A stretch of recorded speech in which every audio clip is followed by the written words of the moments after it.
Hello, everyone. Thanks for joining us today for this special call with Tony Khan to discuss the upcoming Forbidden Door pay-per-view event this Sunday from the United Center in Chicago. Sunday night's event will feature numerous championship titles on the line and so much more. There's only one person qualified to address everything that awaits Sunday night. So let's get right to it for the next 45 minutes or so with AEW CEO, GM, and Head of Creative, Tony Khan. I'm going to turn it over to Tony for some opening thoughts, and then we'll open the lines for questions. And I will tell you now that Stu Merrick from 104.9 in Austin will be the first reporter to ask Tony questions. Tony, you're up. Hey, thank you everyone for joining us for the call. I'm very excited for Forbidden Door pay-per-view this weekend. We've got a hot start to the weekend tonight with one of the hottest episodes of AEW Rampage start to finish that you'll see. It starts out with a great match between Rey Fenix and Andrade El Idolo, and I promise it's going to end in very wild fashion. Nobody's going to want to miss, and it's going to lead right into the countdown to Forbidden Door, and you'll see some of the best interviews in pro wrestling. I think some of the best talkers, some of the best orators in the pro wrestling business are in AEW, and also we're going to hear from some of the top stars in New Japan Pro Wrestling and what they have to say about the big matches this weekend. This pay-per-view, before I get into any of the questions, I'm sure we'll discuss this. There have been a lot of injuries that have led to some changes, and I think we're fortunate that there are great stars in AEW and New Japan Pro Wrestling to accommodate a lot of this.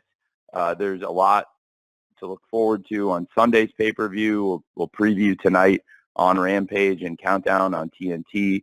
10 p.m. Eastern Rampage, 11 p.m. Eastern Countdown, and from there, I will, I'm sure, discuss some of these injuries throughout the call and different people and their status. I'll try to give respect to those people and how, their own personal recovery times and each injury and each person's recovery is a sensitive thing. So I'll try to be careful in what I say about those, but that being said, I think this is going to be a very compelling partnership between AEW and New Japan Pro Wrestling. When I was a kid, I was very excited about the collaborations between WCW and New Japan Pro Wrestling. And the way I was introduced to pro wrestling in Japan and a lot of the wrestlers there before I watched wrestling that came from Japan was when the wrestlers from New Japan came to WCW. They competed on TBS and later on TNT also. And that's how I became introduced to a lot of the top stars. And now, hopefully, a new generation of fans will get introduced to some great wrestlers that same way. And with that, we'll take the first question.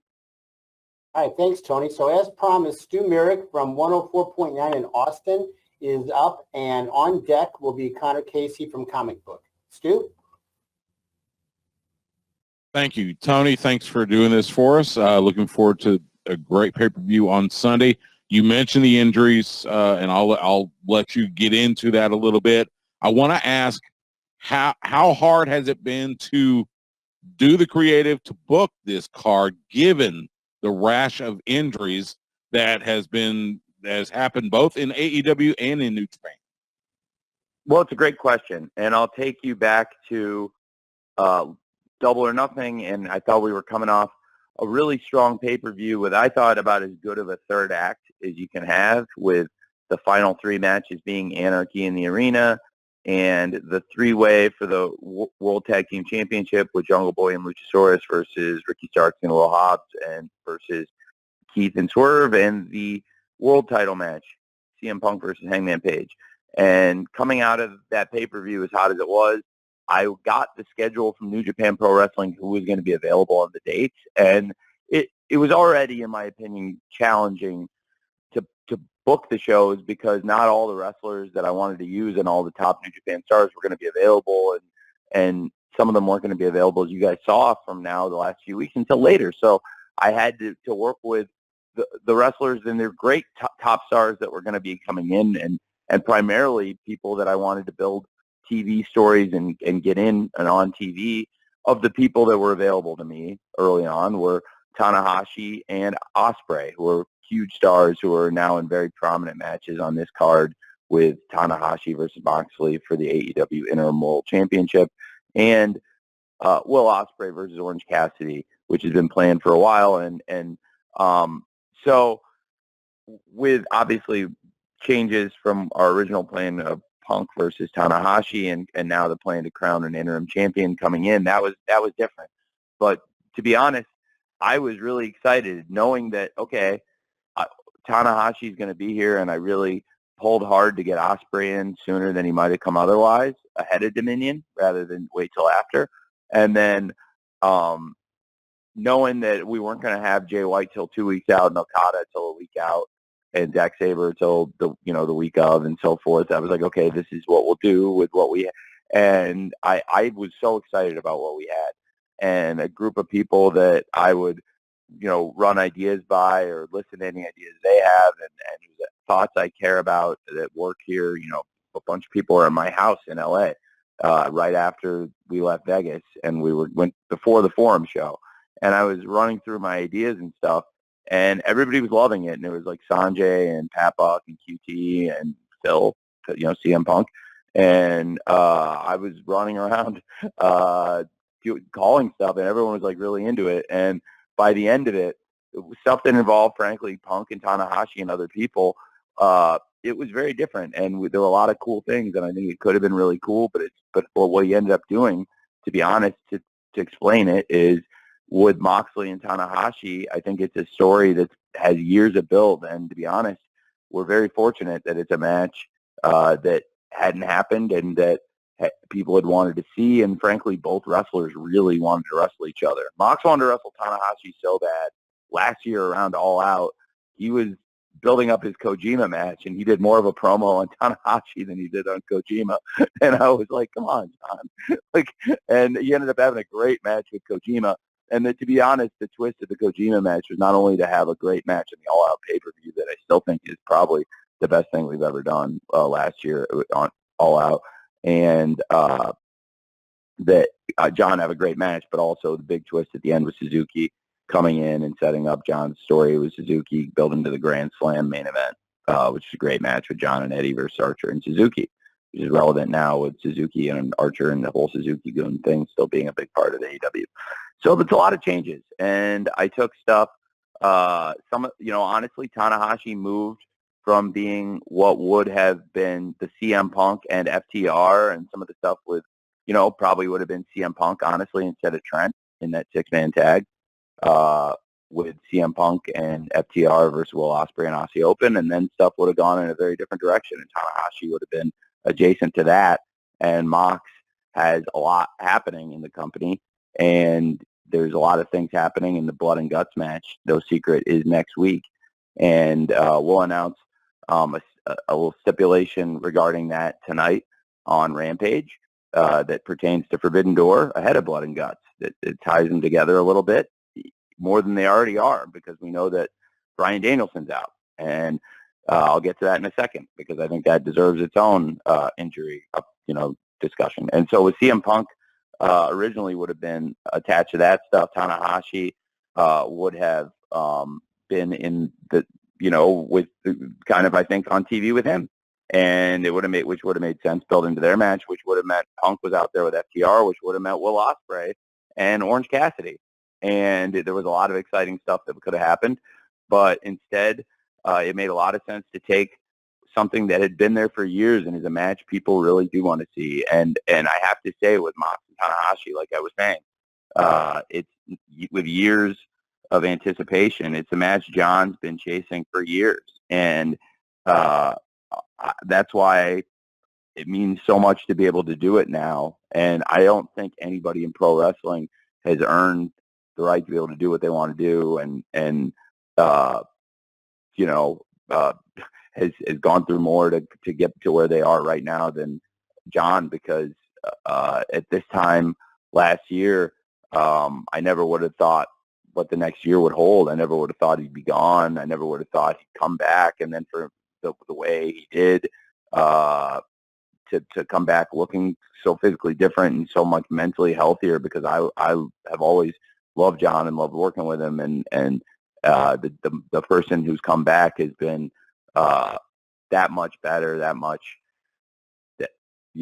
more capable of a pro wrestler, and it's happened at the perfect time for us with all the injuries, just CM Punk and Bryan Danielson. And on Bryan Danielson, that is just talk about the 1-2 punch of injuries, losing CM Punk and Bryan Danielson, two of the greatest professional wrestlers of all time. And Bryan Danielson is so valuable to the company backstage and of course on screen, and most importantly on screen. Fans were so excited for Forbidden Door, him wrestling Zack Saber Jr. I think the anticipation was there. We had been hoping that we could really start building it up, and Bryan was really start feeling well, I think, after Anarchy in the Arena, and when he had any doubts whatsoever, I just didn't want to take a chance. And if he's not feeling 100% of the time, there's not any sense in taking any chances. So I shut him down, and I think it was the right thing to do. And that being said, it was one of those also perfect situations, because rarely do the stars align where you have a mystery opponent and a chance to build up a moment like this. And it's very fitting to go back to the United Center, where we've only had one show, and it was a great moment. And I know for sure we're going to have that great moment. I think there's going to be a lot of great moments I expect on the show, but one thing I know this great moment is when we introduce Zack Sabre Jr.'s mystery opponent. I'm really excited about it, and I wish it had happened under different circumstances. And to be honest, I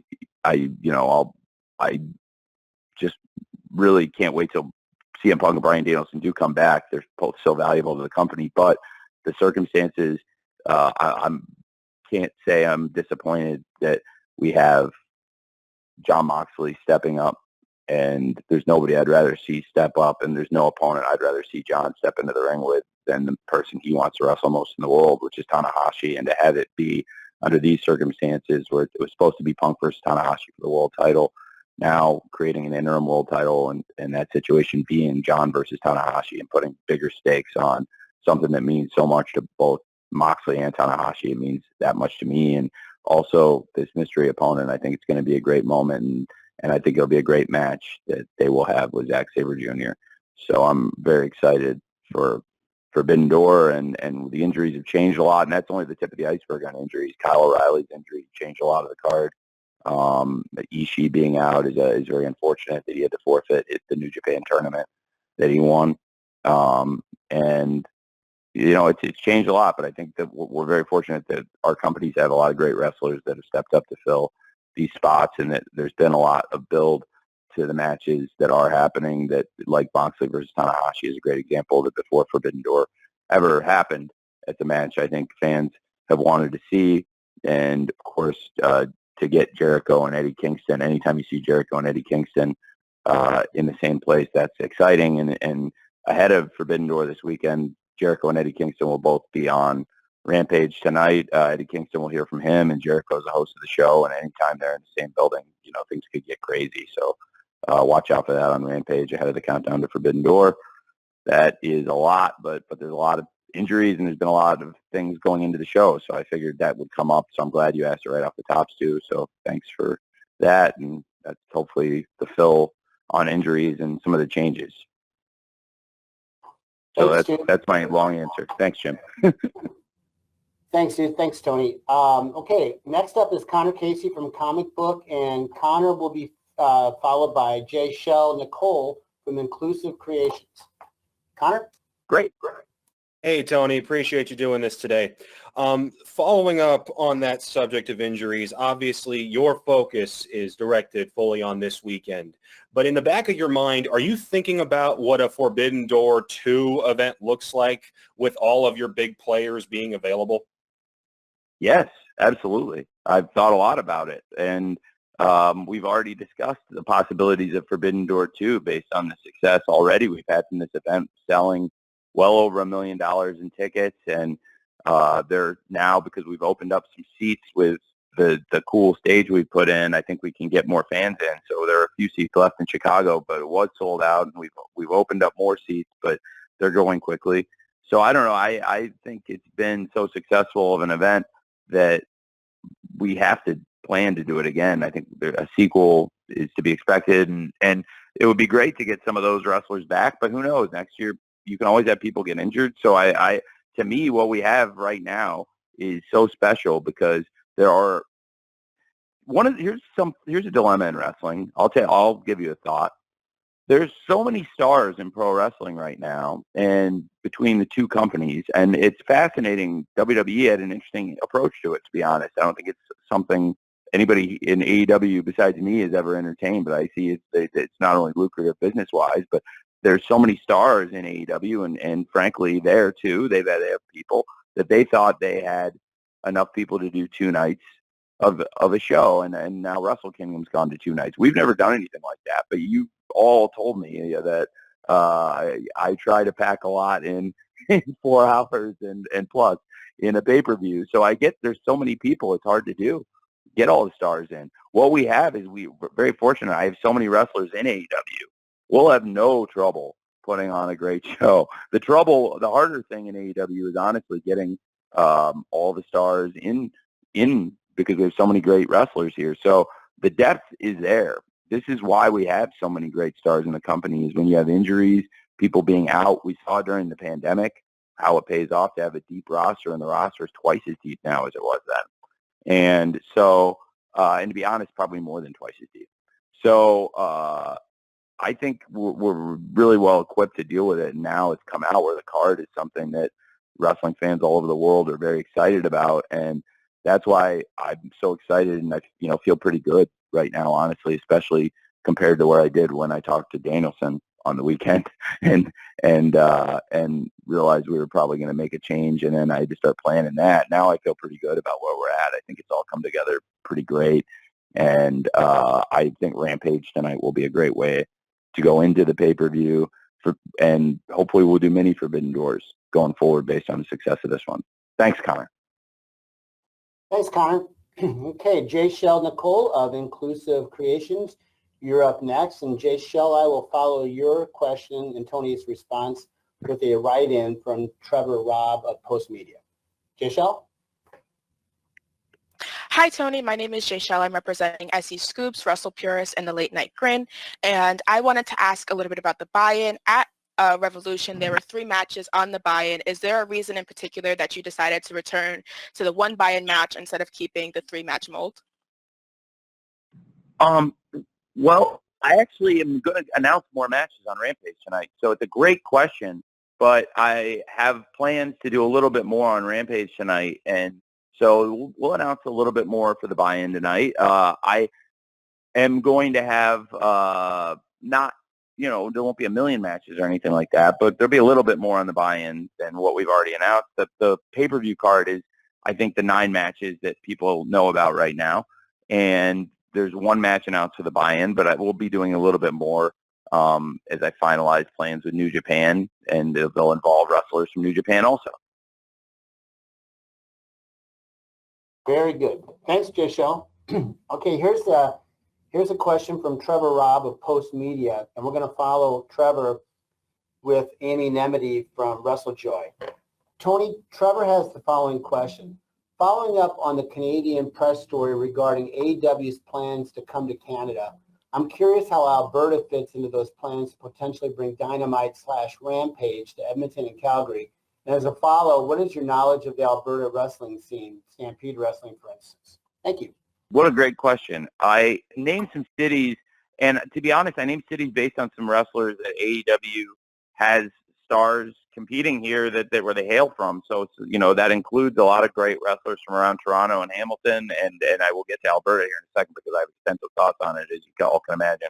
And Delta, British Columbia, which is around Vancouver, Kyle O'Reilly from the Vancouver area. I neglected to mention Montreal, which is a legendary wrestling city, and I should have said it and it was an omission by me that I did not mean to make, but I was just naming cities off the top of my head on a long day. But I have to say, when it comes to Alberta, Calgary and Edmonton would both be great homes for an AEW event. We've worked very closely with Dr. Martha Hart and the Owen Hart Foundation. And it was a real honor to have Dr. Martha Hart and Oj Hart and Athena Hart here in AEW representing Owen Hart's legacy and the Owen Hart tournament. And we crowned great winners and had a great tournament with a lot of great matches and great qualifiers. And I look forward to continuing working with the Owen Hart Foundation. It was just a real pleasure to have Dr. Martha Hart working with us. And in the past also, speaking of Calgary and wrestling, I think the conversation has to have Bret the Hitman Hart, arguably the greatest pro wrestler of all time. And of course, he's from Calgary, and he's the very first person ever to hold the AEW World Championship belt in his hands out on pay-per-view on our very first show, Double or Nothing 2019. And there's a lot of great wrestlers here in AEW. I have a lot of respect for him, and I have a lot of respect for Bret. I think he's just a tremendous person. I really like him a lot, and not in addition to respecting him as one of the best people to ever lace up the boots and one of the best people to ever work in pro wrestling, and somebody who's been really good to not only the pro wrestling business by making a lot of money and helping, create a lot of box office for the business, but also has been really good to the wrestling fans, and has been really good to his fellow wrestlers. And Bret the Hitman Hart is somebody that's still very much in the conversation in AEW today, even though he's not somebody that actually wrestles here or competes here. And that is, I think, a testament to his enduring legacy. And so in addition to the Hart family and many other great wrestlers that have been trained by the Harts, I think Chris Jericho has competed extensively in Alberta, and Winnipeg is a city, of course, we mentioned earlier that I think I mentioned when I was in Canada. I didn't say it just now, but of course, so one of the first cities you have to mention in AEW with Chris Jericho and Kenny Omega coming from there, and them being two of the great world champions in AEW and two of the great Canadian stars, and also two of the great stars in all the world of wrestling with Jericho and Omega. And I think Jericho has competed extensively in Alberta, I know. We would love to go there, and I think that would be a great place for us to go.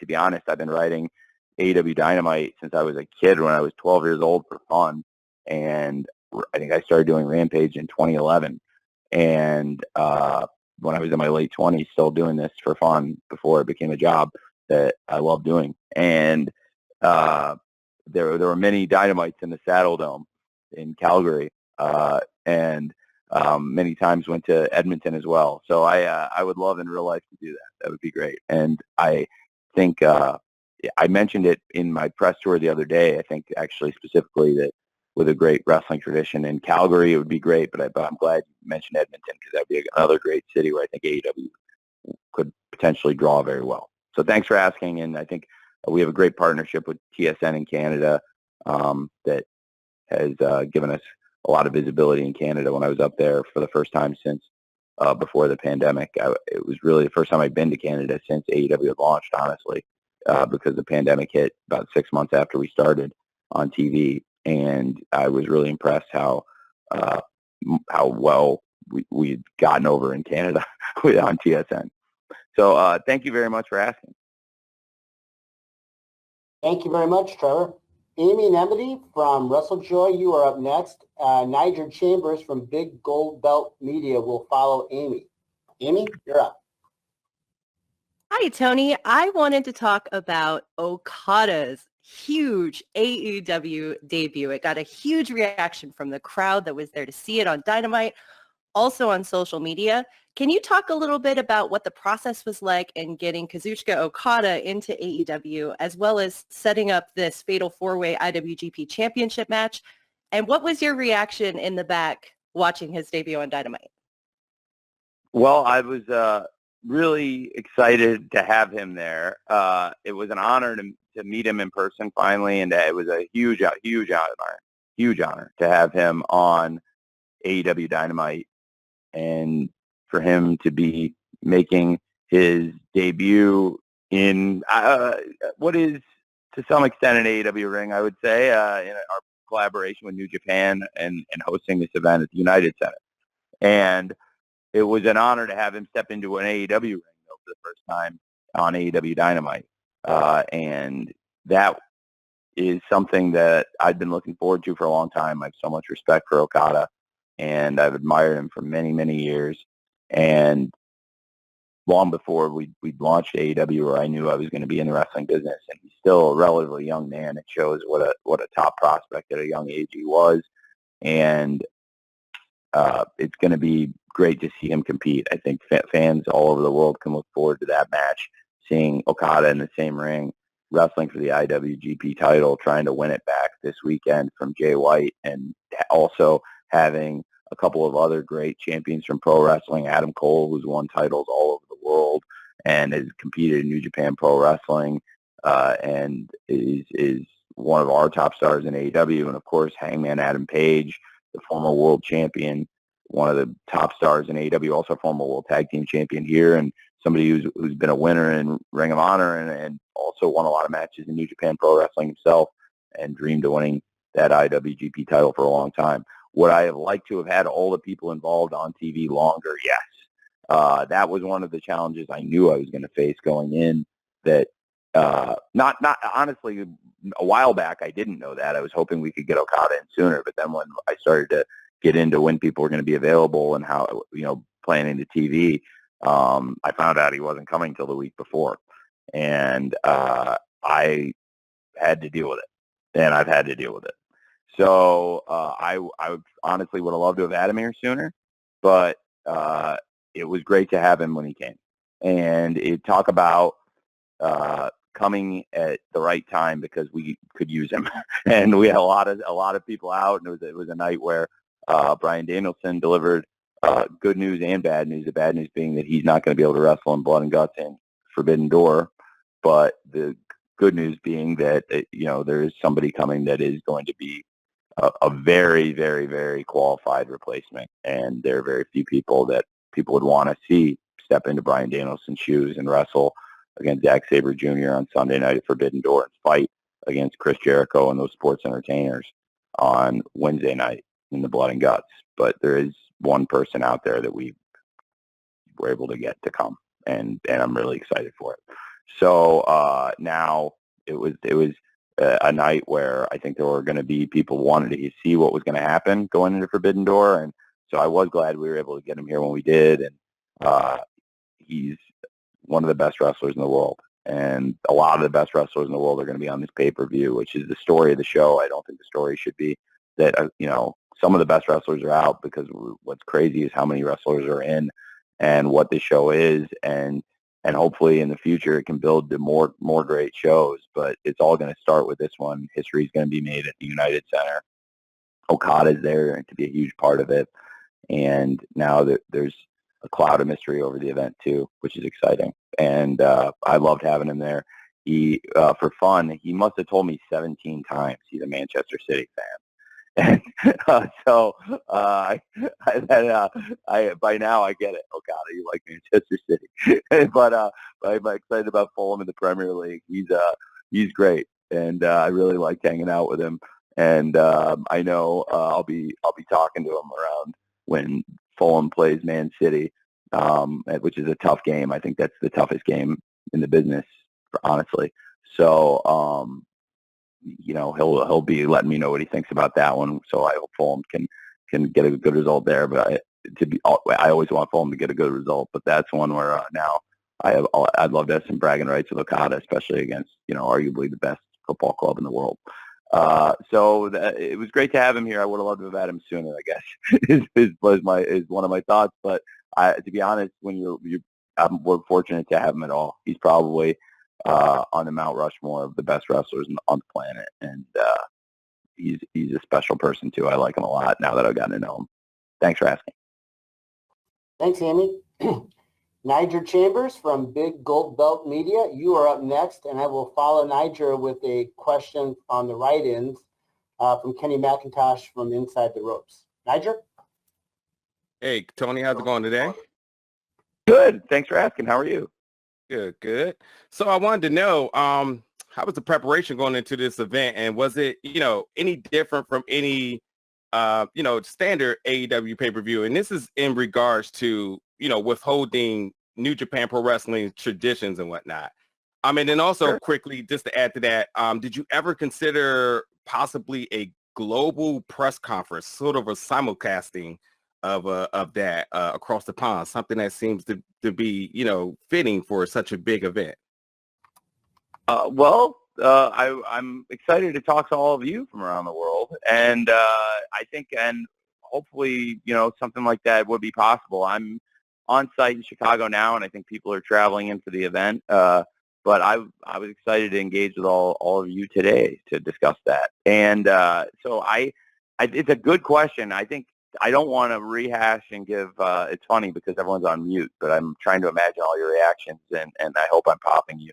That I wouldn't want to give the same 20-minute answer I gave at the beginning about all of the obstacles and what we've gone through and changing stuff. But philosophically, I mean, it's been unlike anything I've ever done.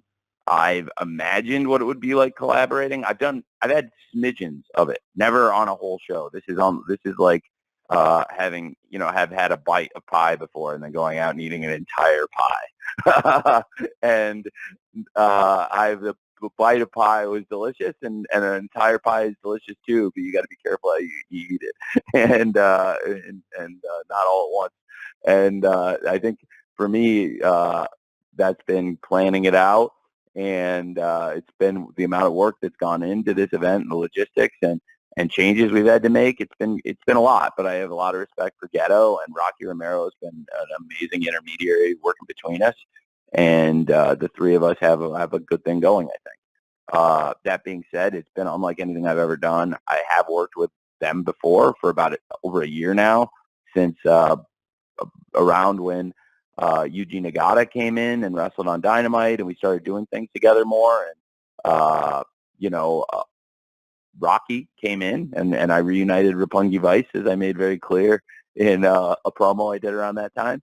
And but in all seriousness, we just have had a lot of fun doing it in TV angles, maybe one match here and there. So a couple people from AEW go to New Japan, one or two people from there came here, and it's led to doing a whole show together. And it's great because it's more revenue for both companies. It's already produced 7 figures in revenue, and I think it's a great partnership.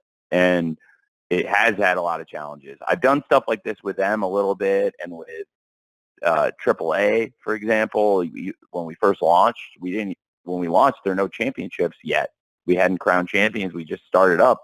So to have a championship match in the first show, we had the eliminator aspect that, Hangman winning the Casino Battle Royale and Jericho winning the main event set up them wrestling in the main event of All Out for the title. But we didn't actually have any championship matches with a belt on the line, and I wanted to have some belts, to be honest with you, and I wanted a championship stakes. It just thought it would add a lot to the show, so put together something with Conan, and he really liked it, and that worked out well for AAA and for us. And so I have done stuff in the past with companies and a lot of stuff with New Japan, but never a whole show and all the build to the show. And so there were challenges, but I tried to do the best I could with RTV because, I have to put the stuff into RTV. And I think it was, I think they saw now how you have to get the people on the American TV building the stuff. That's why I really wanted to get Will Osprey in when he came, because I was like, if Tanahashi, okay, but it was great. Like, that is huge. That checks off one major star that we need, but we need another major star to build stuff. So before Dominion, I really pulled to get either Okada or Osprey or Jay White, one of the big, and Osprey coming in made a lot of sense. And then with that, we put together a lot of stuff. Then CM Punk got hurt and it changed completely, and Bryan Danielson was questionable, and that was different. And I kind of had to make a lot of changes that I think I talked about a lot at the beginning, but it's between working with another company and having to be sensitive to stuff that they're dealing with, and while planning a kick-ass card, and also having had some of the greatest wrestlers of all time, more than one, go out with an injury, and then losing some other great wrestlers for various other reasons, that a wide variety of them. It's been a lot. So I think I just know I was really relieved and when it's all come together, when we finally got Okada and all the great stars in. It's, now that you see it, it's pretty impressive. They have a lot of great wrestlers, and we have a lot of great wrestlers, and I think the card is pretty strong. So I'm very excited for Sunday, and I'm excited for tonight too. It's been different, and one of the challenges is the politics. I mentioned AAA and New Japan, and they don't really work together.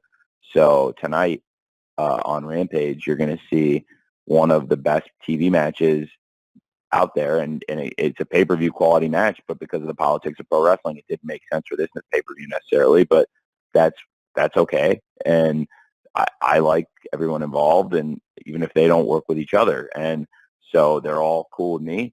And to me, I thought it would be a really great thing for the fans going into an awesome weekend of wrestling, and also for both the wrestlers involved to have Rey Fenix versus Andrade El Idolo, give them the opening, a Rampage, which they have tonight. It's going to be 9 o'clock Central here in the Midwest and 10 o'clock Eastern or 10 o'clock Pacific on TNT West. And I think Andrade and Rey Fenix are going to tear the house down to start the show. And I promise a wild end to the show leading into the countdown. And so that, that's another aspect of it. That there's some wrestlers I wanted to use that you can't use necessarily because it doesn't make sense in a partnership when the people that you're using are also partnered with another company that they don't partner with. So, it's a lot, but I think it's going to make for a great weekend of wrestling for the fans. That being said, there's probably going to be more great matches in the next 48 to 72 hours than we've had in a while. So I'm excited. Thanks, Nigel. Okay, here's a question, Tony, from Kenny McIntosh of Inside the Ropes. Is there any part of Forbidden Door being a month away or a month after Double or Nothing that's sort of a test to see how it performs on pay-per-view, to perhaps increasing the number of AEW pay-per-views from 4 to 9, 10, or whatever, or monthly, whatever that may look like? Is this sort of a test run? I don't see it as that. No, I saw it as the opportunity, honestly, when New Japan had availability and it worked as a pay-per-view date where it's, I believe, the biggest event in sports that'll be on where the people are going to want to watch. And I think it'll be a very interesting to see how it fares, but I think it's a partnership between AEW and New Japan, and that meant finding dates where we could get stars from New Japan to come, and it was already, as you can see, as I've belabored and elaborated on, that it's challenging to get when they have a promotion they're running in Japan to get a lot of their stars here on our TV, which we need to build the pay-per-view here, not only in America but around the world, because Dynamite is on in 130 countries around the world now, and Dynamite and Rampage are on all over the world, and there's huge markets for pay-per-view and other revenue streams where we need to get their wrestlers on TV in AEW if they're going to be marketable in, truly tapping into the potential that they have for the marketability. So, yeah, I think it's been really good for the audience to get to see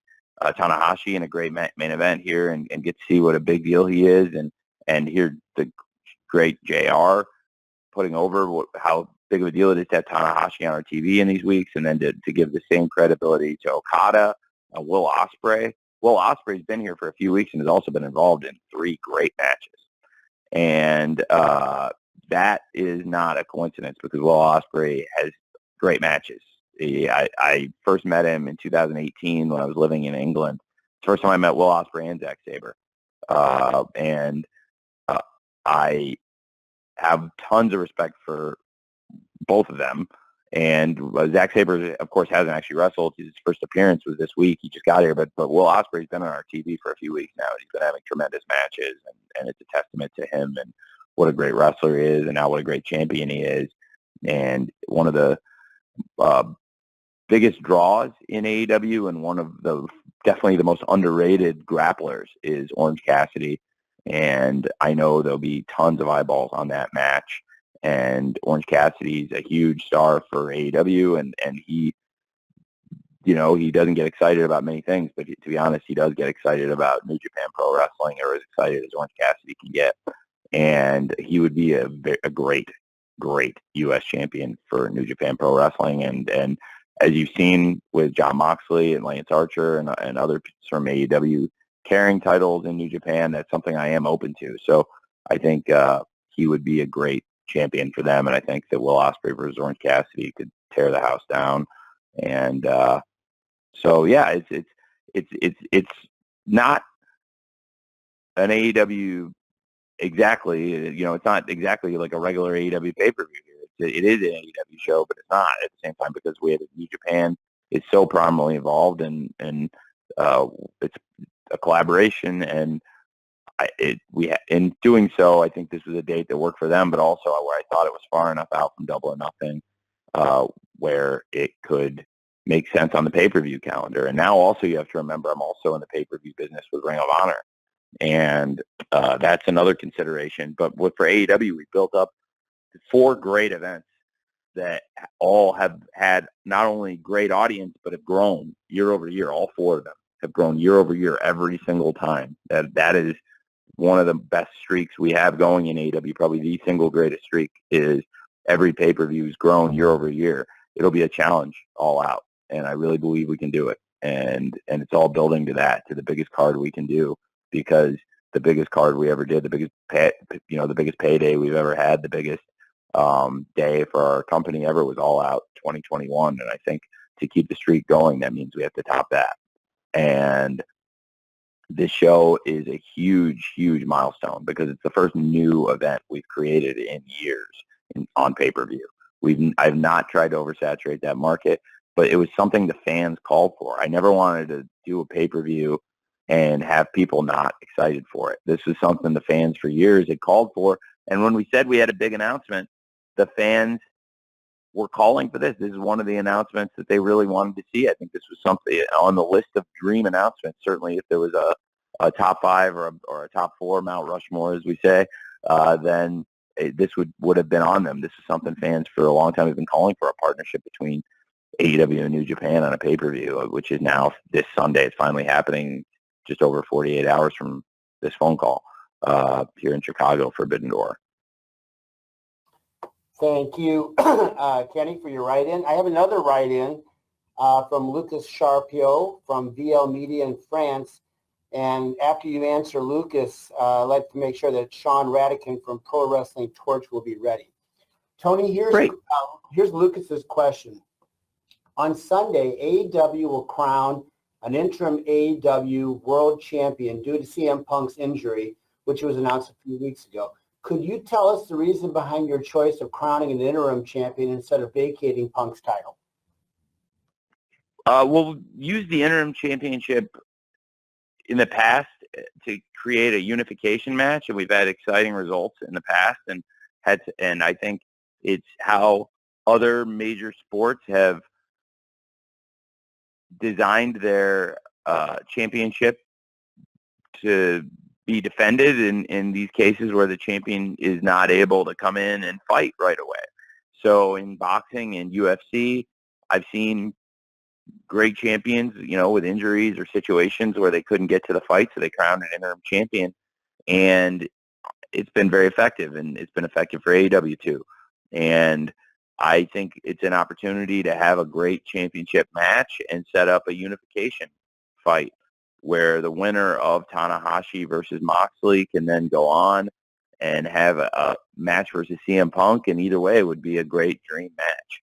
And I'm very excited about this match, Moxley versus Tanahashi, which is a match fans have looked forward to all over the world for a long time.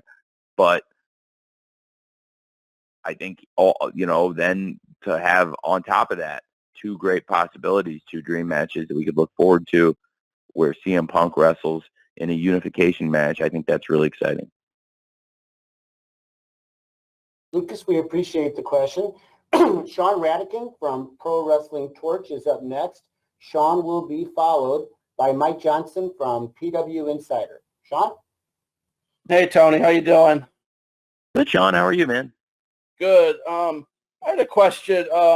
John Moxley recently talked to ESPN about his experience going to rehab for, alcohol problems. And with your recent statement coming out about Jeff Hardy's suspension after being arrested for a DUI, have you thought about instituting any kind of wellness policy in AEW given some of the recent occurrences, or is there something in place already that you haven't talked about? I was just wondering if you could shed a little light. No, we have a wellness policy, but in the case of drinking, I think you have to be really careful, because most people, I think, 99% of the roster has drank really responsibly.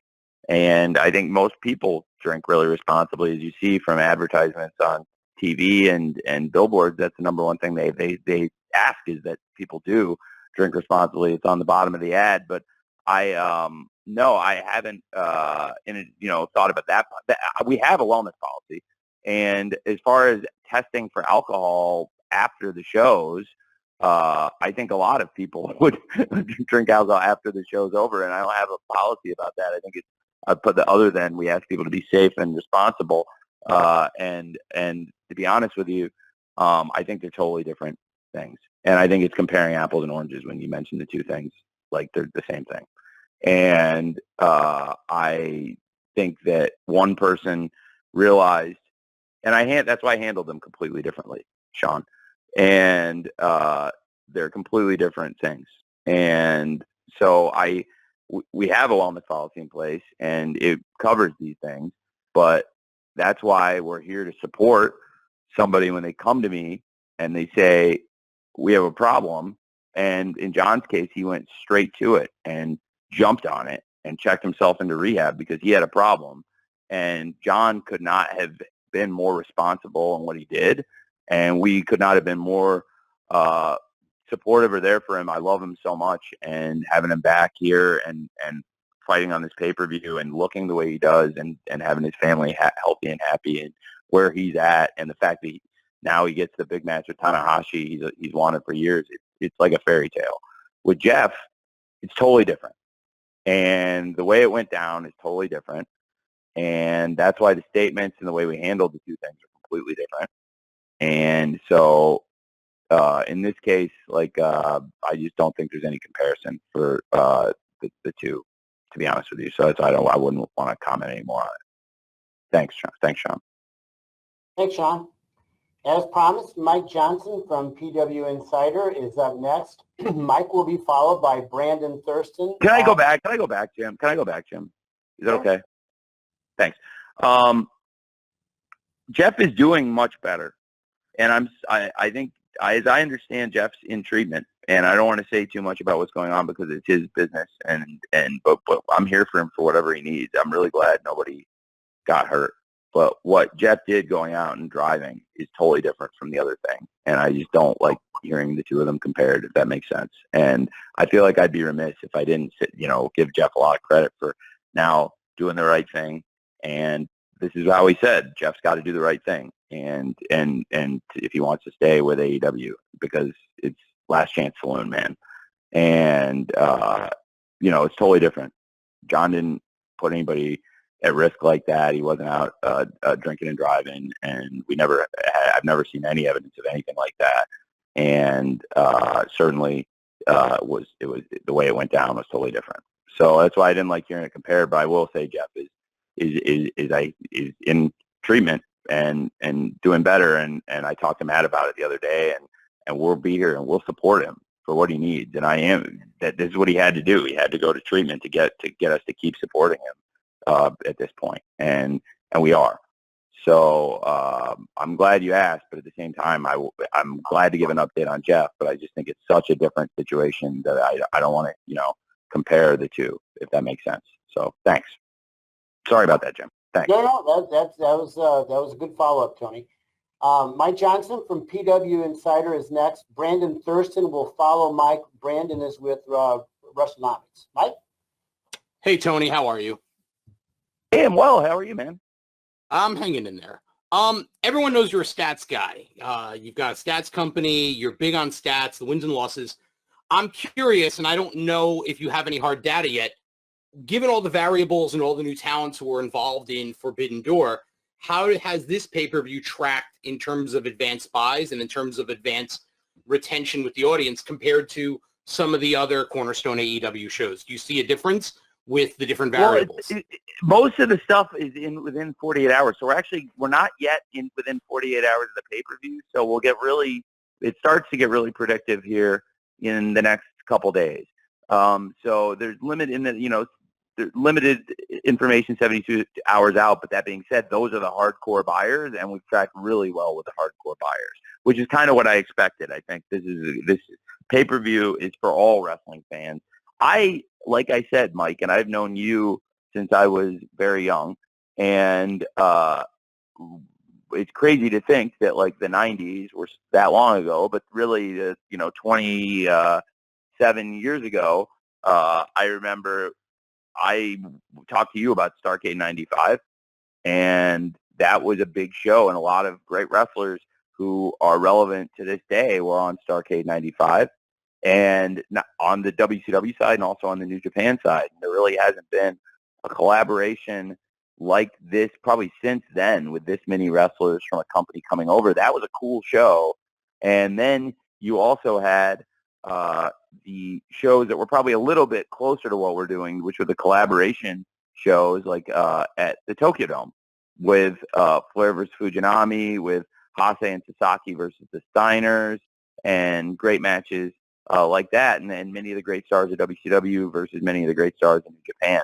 And I think there's a huge market for it in the U.S. and also a huge market for it, as we've seen in Japan. But that was how I got introduced to a lot of the great Japanese wrestling stars, and I was just a young kid, and sure, I was like clearly, right, adaptable to be a hardcore at that age, but there's probably a lot of people that are adaptable to be hardcores. You have to actually make them fans. And they did that by presenting good wrestlers in compelling fashion. And then Bill Watts brought in a lot of them for the NWA tournament, and they wrestled there through the summer of '92. I enjoyed it a lot. And, Eric Bischoff maintained the relationships with New Japan, and I think Eric Bischoff really took that stuff to another level working with Inoki. And so, I think for a long time there hasn't been a collaboration on this stage, in big sellout arenas. So it'll be really interesting to see how it does with what they call the casual fan, with the average fan. But right now, in 72 hours out, it's tracking like an AEW pay-per-view. The test will be as we get closer to it, because I think the hardcores were always going to buy this. So, I think it was really encouraging to see a good audience when Okada showed up with Hangman and Cole and Jay White, and also that Will Osprey's done some good numbers here and has had a bunch of great matches now on TV, and people know what to expect from him. And I think people are really excited for Osprey versus Orange, and Tanahashi's built a nice following here already, and I think made a lot of new fans on TV, just like some of the great stars from New Japan when I was a kid, and when you were a kid, Mike. So that I think that that'll be what we'll find out here in the next 48 to 72 hours. But right now it's tracking really, really strong. But again, at this point, the vast majority of the buys will come in the last 48 hours, and really in the last 24 even. Thanks, Mike. And I would say that, by the way, the ticket sales speak for themselves. I think one of the greatest predictors of success is how does it sell, and the ticket sales through the roof for Forbidden Door, and one of the most successful events I've ever been involved in promoting. So it's a live event, and as a pay-per-view, I'm excited to see how it does. So I hope that makes sense. Thanks, man. Okay. Thank you, Mike. Brandon Thurston from WrestleNomics will be next, and Brandon will be followed by our last visitor of the day, Jerry Durasmo from Off the Script with JD. Brandon, you're up. Hi, Tony. Thanks for your time today. Hey, thank you, Brandon. I really appreciate it. Thanks for all the insightful work you do. You mentioned a moment ago that AEW has a wellness policy. I was wondering if you could tell us anything more about that, if that involves drug testing or any specifics about how talent would be disciplined or offered help if they violate the Yeah, policy. yes, I'm glad you asked. I think the most important thing that I will elaborate on is that we're here to help anybody that needs it, and I hope I made it really clear with the tone I took just now, and also with the stern tone I took following Jeff's arrest, compared to how I felt and feel about how John has stepped up and how he stepped up and got help. We're here for anybody that steps up and wants to get help, and hopefully they'll come to us instead of it being under a circumstance where they get themselves in trouble. But the most important thing is that they get the help, and I'm here to stand by anybody that needs help, and we'll get it. So I think the big point I would note is that it's available to anybody here, that anybody needs time off. If they have an issue, they can take it, no matter how big a star they are. It could be the most important person in the company in terms of drawing revenue, or somebody who is not on TV as much and doesn't draw as much revenue. It doesn't matter. We're here to get them the same quality of first-class treatment if they need it. And then, as far as everything else, I think, we do have policies in place about,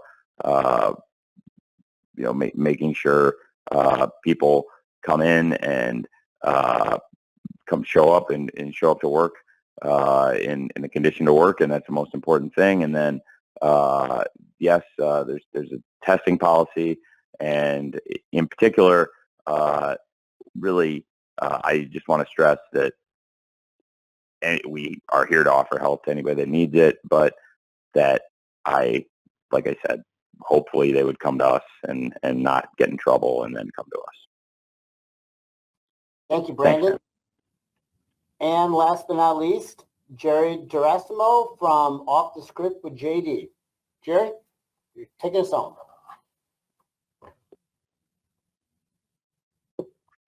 JD, you there? Jerry, you're muted. There you go. I'm sorry, Tony. Thank you for having me today, if you guys can hear me. Sure. Thank you. Thanks for coming. With the lines of discussion in the community about Forbidden Door, it's opened up discussion about potentially AEW having more pay-per-views during their calendar years. That's something that you've been mulling over and giving thought to, on top of what you have been doing with the core shows that we've gotten and the special dynamites that we've been given, like Grand Slam and the upcoming one that you're doing in Minneapolis. It has something like that crossed your mind about doing more pay-per-views on top of what you've been given? It has crossed my mind, but I'm not saying it's something we're imminently going to do either. I think it would be more revenue for the company, probably. We have great events we've built up from the beginning, and I think when we launched, that was the number that made the most sense for us, because it's a startup company that was truly a bootstrap from the ground up.